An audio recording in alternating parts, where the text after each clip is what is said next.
Hello, and welcome to week 3 of this 52-week movie review challenge. This week, I watched Primer, and then had to spend another hour looking at charts to figure out what the crap just happened.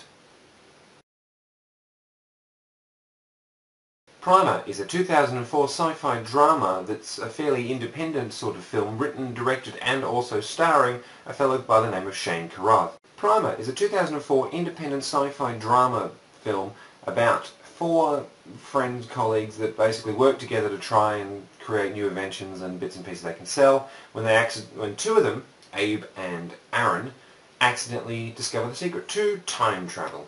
I want to talk about the time travel in the film first, because even though obviously it's a story that involves time travel, it's actually about time travel instead of it just being used as a convenient excuse for things to happen.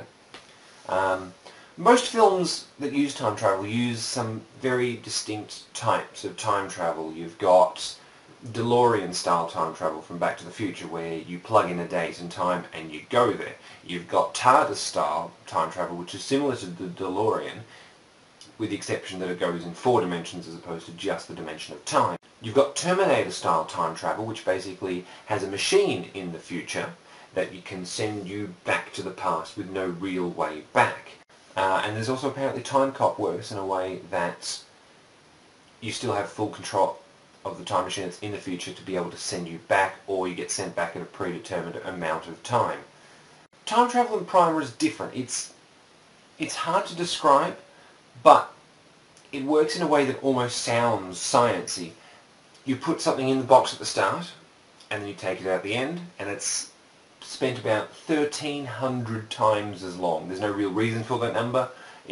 That's how long it's been. So you've got a timeline from left to right, from past to future. You put an object in the box here, and you take it out here. When an object is in the box, it is completely disassociated from time. Now this object, which I'm just going to bring back up here for ease of use, doesn't know where to go. So when it hits the end of its timeline, but the box is done there, it sort of flips back and it sort of cycles back and forth until it gets taken out, or it settles down, which is around 1,300 iteration. What I haven't figured out though is if you go into the object at the end of the time that the box is on and take yourself out at the end of the first iteration of, the loop trying to find itself back, you can actually jump back in time. And that sort of sets everything in motion. Granted, that happens about halfway through the film. But what follows from there is, it's seemingly easy to follow, but then afterwards you start to wonder what bits and pieces have happened, haven't happened, all that sort of thing. All I can say is everything that is shown in the film happened at some point in some timeline.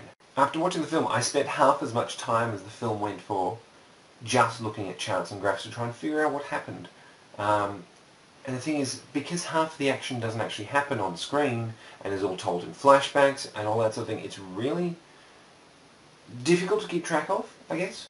What I really like in just the first 10-15 minutes of it, is how naturalistic the dialogue is. The cast is made up of friends and family of the director. These aren't paid professional actors doing any of this, which actually lends itself to feeling a lot more natural in terms of dialogue. People are talking over the top of each other and trying to vie for conversation like you would hear in a normal dialogue.